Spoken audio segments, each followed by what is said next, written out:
Umingay sa social media ang naging guesting ni Jericho Rosales sa It's Showtime matapos mapansin ng ilang netizens ang umano'y tila awkward na interaction nila ni Kim habang live ang programa. Ayon sa ilang fans, hindi raw nabeso ni Jericho si Kim kumpara sa ibang host.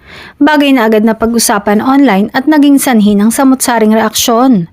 Mas lalo pang uminit ang diskusyon ng tanongin ni Kim si Jericho kung ano ang dapat abangan ng publiko sa pelikula nila ni Ann. Sa mga kumakalat na video clip, napansin ng ilang viewers na maikli umano ang sagot ng aktor na binigyang kahulugan ng iba bilang tila pag-iwas o kawalan ng gana sa tanong. Dahil dito, may ilang fans ni Kim na nagpahayag ng pagkainis sa tagat na tinawag na pambabastos ang umano'y naging kilos ni Jericho. Sa X at Facebook, nagtrending ang usapan kung saan may mga netizens na dumepensa kay Kim at may ilan namang nagsabing baka na-misinterpret lamang ang eksena.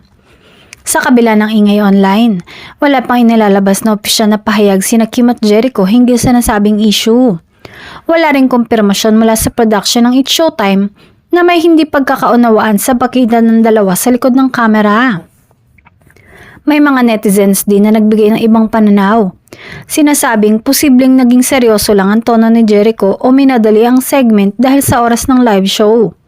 Ayon sa kanila, hindi sapat ang ilang segundong video clip para agad magbigay ng matinding konklusyon tungkol sa tunay na nangyari.